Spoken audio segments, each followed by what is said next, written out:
Hello, everyone, and welcome back to Local Liberty. This is Brian and Shane. We want to discuss a popular topic, which is basically hating on the billionaires. There's lots of extremely rich people out there that are bad people, and there's lots that aren't. Just the same goes for the poor and everybody else in between. But we sort of have this cultural phenomenon where we assume the worst of somebody that's gotten extremely wealthy, and we want to talk a little bit about why that's the case and why that's really not an accurate conclusion to draw about someone just based on their material success. And we're going to use a case study of something that pretty much everybody knows and loves today, which is Amazon. I love you, Amazon. Let's talk about our pal Jeff Bezos, or Bezos, whoever this is. Extremely wealthy guy, and along with a whole bunch of other people associated with Amazon. I'm sure it's made a lot of millionaires, multiple millionaires being part of that company. And basically, what have all these people done to achieve their extraordinary wealth at this point? In a nutshell, what they've done is given lots of people what they want. And that's it. Now let's just assume, let's grant them the assumption that there's not any sort of, call it cronyism going on. Let's say Amazon built their success fully on providing value to people. And then let's see if there's anything bad about that. So what is some of the value that Amazon gives to people? It allows me, who I'm a poor person, I'm at the other extreme, to get all kinds of goods at the lowest prices and for the most selection possible. I can't just go to some fancy store and to get what I want. I don't even have a car. Amazon allows me to shop for whatever I need to a very specific detail and for a low price and bring it right to my doorstep. Their whole site is set up for the consumer experience. They have the wish list. They have the buy it now, the one-click thing. They have all these things they've done to make the consuming experience, the shopping experience, as easy as possible. Because I'm not a guy that likes to go shopping. You know, I don't like going to the store and having to walk around Wal-Mart forever.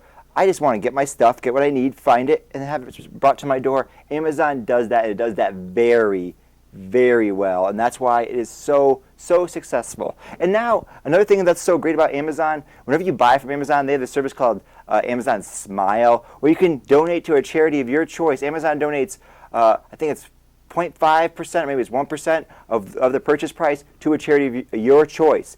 And this is not taking from your money. You don't pay anything extra.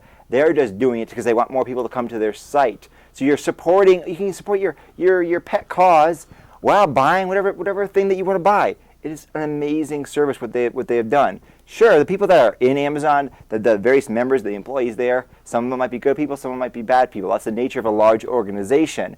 But the core experience of Amazon has brought value to millions and millions of people the world over. It has increased the standard of living for people like me. Because before, I was talking to Brian before the show about my computer. I bought all my parts from Amazon.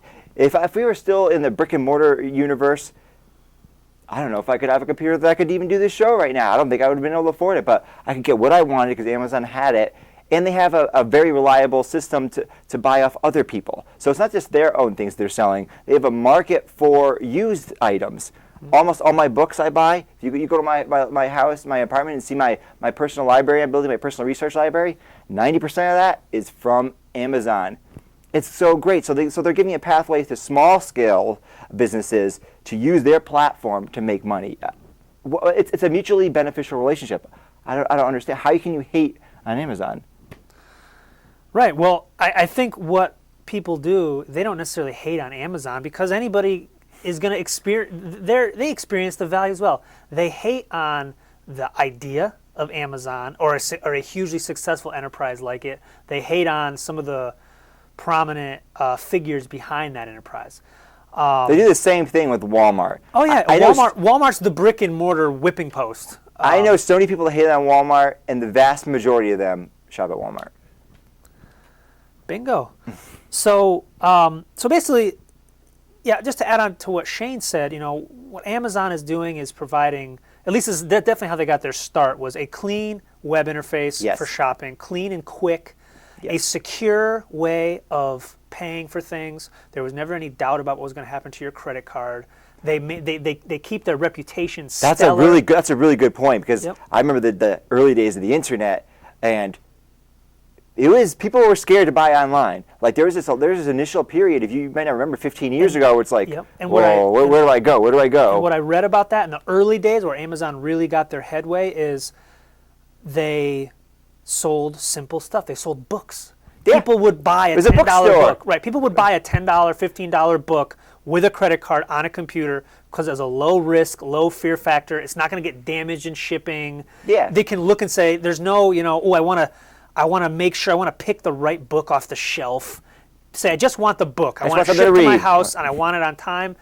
And that was how they got their initial start. And then from there, they did the right things to provide value to people, and they just exploded from there. I mean, they ship very cheap shipping, and when they say it's going to show up, it shows up. They never screw up an order. If you It shows order- up before they say it's going to Usually show does, up. Yep. If you order X Y and Z, X Y and Z is going to be in the package when you open it up. So And if you have problems, if you need to return stuff or Right, do no anything, questions I've asked, never had any issues. Yep. No. So they do they do the things that make people want to go to them. As Shane mentioned, they have increased the standard of living for millions of people, as has Walmart. Right. That's the thing. and- I hate when they say Walmart is bad for poor people. You know what? Walmart, just like Amazon, has enabled me, again, a poor person. I grew up poor, very poor, to get stuff cheap, to actually have variety and selection, not to just take Right. whatever I can afford. No, I actually have some choice, because there's this store. Its scale is so large, they're able to bring these very low prices. And people complain about, Walmart's so giant. I hate walking around, and I can understand that. But because of that, they're allowed to have the cheap Right. goods and the choice that you want. And I hate going into Walmart, and that's why I shop on Amazon, because I don't want to wander around Walmart and try to find something. I'd rather just go, oh, there it is. I searched for it, found it, order it, buy. I don't want to Exactly. wander around Walmart for half an hour. But at 2 o'clock in the morning and I need a trailer hitch, where the heck else am I going to get that Yeah. but good old Walmart? And they also got a grocery So- store they threw in our Right. local Walmart in North Wyndham. So you got more cheap goods. It's great. Yep. So that's and again, and one other thing to mention, we talk about all these goods and improving people's lives. Amazon and Walmart are just the very visible frontline consumer interaction point for the gazillions of factories and other entrepreneurs on different scales creating all these goods, Yes. creating them cheaply so Amazon can sell them cheaply. So this is basically just a message to everybody that loves to hate on enterprise and hate on capitalism. They hate on new things and new technologies. These technologies, these new things, these new places of business, Walmarts, the Amazons of the world, they make things better for everyone. All people like me that grew up poor, that didn't have access to all kinds of nice things for so long, well, now we do. You can get an air conditioner, you can get your smartphone, all your internet access and everything. Technology is a good thing. These businesses are doing a good thing. Yes, you might complain that maybe Walmart, Amazon, maybe some of these people that run the companies, they're doing some other things you don't like. I don't like some of these rich CEOs who are donating to causes that I'm like, wow, that cause is terrible, and you're putting a lot of money into this terrible anti-freedom cause. Right. Well, But that's a separate issue. That has nothing Yep, to do and- with this. Yep, and there's the inevitable bleeding over and tie-in between some very large corporate interests and state interests, and that Yes. gets very ugly very quickly. But Yes. that is a different issue from providing Right. things that people want. And one valid criticism, if you want to call it, of all these mega businesses like the Walmarts and certainly the Amazons, it does drive out a lot of smaller businesses, a lot of mom and pop shops, a lot of local action. And there's a lot of potential downside to that. But the conclusion you have to draw, misinformed or not, the demonstrated truth is all the people in Wyndham prefer, for whatever reason, going to Walmart than they prefer going to the local hardware store or whatever local store XYZ. If they didn't prefer Walmart, they wouldn't have set foot in it. Walmart is not forcing anybody to use them. In town, we have something called the Willimantic Food Co-op. It is about the opposite of Walmart as you can get.